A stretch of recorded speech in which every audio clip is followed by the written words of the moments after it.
I'll make that a separate video, I think. Yeah, never mind. Good morning, guys.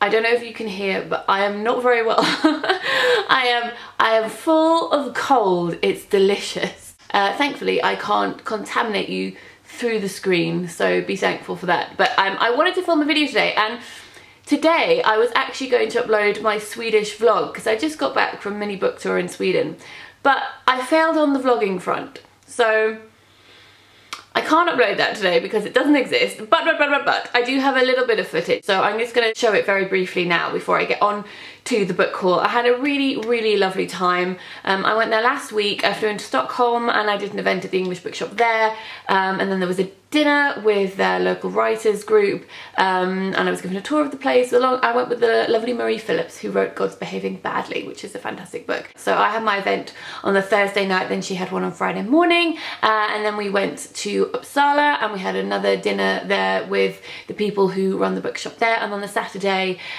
we did events for their culture festival. Basically, it was loads of fun, and I just felt like I was initiated into a bit of a bookshop family. Jan, who runs the English Bookshop, is just a lovely man, and he invited me over and asked if I would like to go and talk about bookshops and books, and it was lovely. And thank you so much to everyone who came along to the events.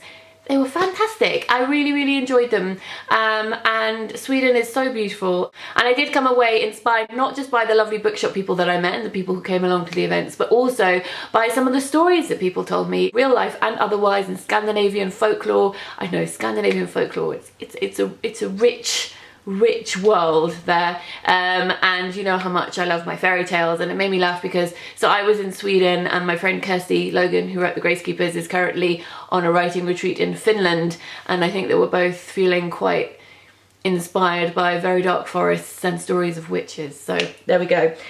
So yeah, it was a lovely time. I have very brief footage which I will insert here.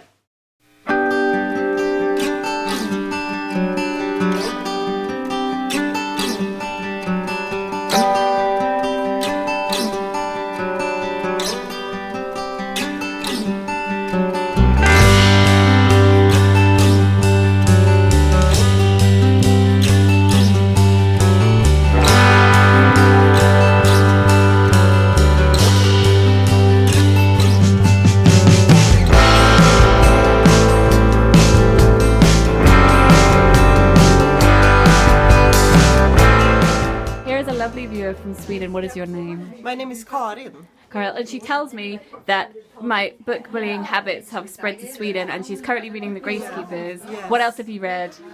I read Muriel Sparks' The Driver's Seat. Yes. And I loved it. It's quite haunting, isn't it? Yes, It's a bit haunting, crazy. but it was... I loved it. Although it was tragic and haunting, The ending. I devoured The it. ending. I couldn't stop reading it. Can you recommend a book to the people? What's one of your favourite books? The book I read the most time is The Hitchhiker's Guide to the Galaxy, Douglas Adams. But no, the two last ones you can skip. But Just the first three are amazing. You heard it here first. Well, actually, I'm sure not here first. Lots of people have said that that's a good one. Yeah. But it's been reaffirmed here. Go read The Hitchhiker's Guide to the Galaxy. Yes. Say bye. Bye. So there we go. That's all the footage that I had. We were so busy. We were getting up at like 7:30 in the morning and then doing things all the way through until 1 in the morning and then crashing and going to sleep. It was hectic. Thanks so much to everybody who came along because it was great to meet you all. I only had footage, I think, from the Stockholm event, but thank you to everyone who came along to the Uppsala event as well. It was a great experience. And some of you have been asking me if I'll come and do events where you are. I was on book tour when I first started this channel last October, and I did something like 50 events in 2 months, and it was absolutely insane. So mainly I do events when I've got a new book out, but sometimes, like with this, I do other events too. I've got some coming up which I'll link in the description box down below. If you would like me to come and do an event near you, the best way to make that happen is to go in and speak to your local bookseller and see if they'd be willing to host one, and they can get in touch with me via my website. So I have some books, naturally. So the first one that I've bought, I don't know anything about, which is very helpful, but this is for my real life book club. This is a book that we're reading this month. It's called The Guest Cat by Takashi Hiredi. I hope I'm pronouncing that right. And it's this very short novella, and I saw on my video not 200 books, 10 books under 200 pages. A few of you guys had mentioned it in the comments section down below as a book that I should check out, and I was like, oh, I'm going to be checking that out, so I'm glad that some of you guys like it too. It says, a couple in their 30s live in a small rented cottage in a quiet part of Tokyo. They work at home as freelance writers. They no longer have very much to say to one another. One day, a cat invites itself into their small kitchen. She's a beautiful creature. She leaves, but the next day she comes back again, and then again and again. New small joys accompany the cat. The days have more light and colour. Life suddenly seems to have more promise for the husband and wife. So I will be reading this over the next couple of weeks because I think my book club is at the end of the month. So I will be reporting back, not in my mid-month wrap-up, but the end of my month wrap-up. I will let you know how I get on with that. The next one is a book I actually picked up in Sweden, and it's one I've been meaning to buy for a while, and I was like, I just need to get on this and pick it up. And that is Men Explain Things to Me and Other Essays by Rebecca Solnit. It is a collection of feminist essays which you have probably all seen, most of you probably all read. I'm very late on the bandwagon. But it says, famous and influential essays included here along with the best from Solnit's feminist writings, from rape culture to grandmothers, from French sex scandals to marriage and the nuclear family, and from Virginia Woolf to colonialism. These essays are fierce and incisive explanation of the issues that patriarchal culture will not necessarily acknowledge as issues at all. I love me some feminist texts, so I'm looking forward to reading that one. This one was a gift from my friend Christy, who came to visit me at the bookshop last week or the week before. I think it might have been the week before. The weeks have blended into one another recently. This is beauty tips for girls, and Chrissy's actually just set up a YouTube channel, which I will link down below. I was very happy that she's done it, and she's kind of got the similar taste to me and Mercedes, so if you like that, then I think you might like her channel. She's just uploaded her first video. So this is beauty tips for girls, which again, I don't know anything about. It says, what happens when bad advice is given at the worst possible time? Katie is an impressionable teenager obsessed with Misty magazine and its beauty tips. With her once glamorous mother, Corinne, spiralling into self-destruction, she turns to Misty for advice, with disastrous but often hilarious consequences. Only Katie's teacher, Jane, has the insight to pull her pupil back on track, but she has a story of her own to tell. Can these three very different women each find their own voice in a society obsessed with perfection? So I'm kind of getting an Only Ever Yours vibe. Oh, I'm flicking through, and some of it's in letters. Oh, some of it isn't. Some of it's lists. I do like a good list. Oh, she's put a post-it in the front. It says, to Jen, here is something in return for all the fabulous books I've read on your recommendation over the years. This is one of my 2015 favourites. Love, Christy. So there we go. It's one of her favourites. I'll let you know how I get on with it once I have read it. Then I have two books that I bought which are published by the fabulous Cake Train, which is a small US press. Look at these covers to begin with. Look at that. Look at that. Look. Oh. And this is the other one. Oh. So this is the latest issue of Cake Train itself, which is a literary journal, and it is issue, what number is this? It's issue 11. So this is short fiction, flash fiction and poetry, and I love their press, I do. So they publish very surreal things. So this is the first one, and it's so beautiful. All right, okay, it's by a lady called Megan Pivatello, and it's called Chromatic. The beginning says, God prayed for rooftops and got the alphabet. Houses were to come first, then umlauts, then love.